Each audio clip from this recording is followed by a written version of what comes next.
से देवर के संगे आजा, पिचकारी के छोराबे अपन जंगे आजा।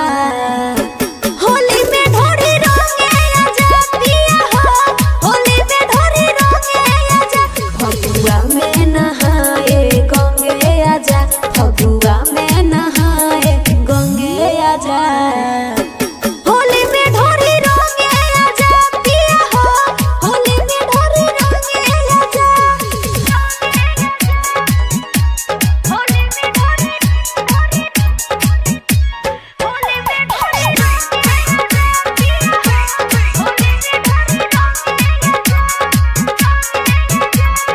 नया बाजा पानी खोजे रंग पानी, असना करो तुमाना हो। टिकट कटाल बात जो निटाल, सुखे पूरा खजाना हो, सुखे पूरा खजाना।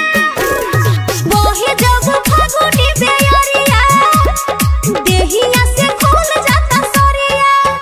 लेके से जिया पर हमारा से पंगे आजा, करे ताजा कहूँ पुआ सब भंगे आजा।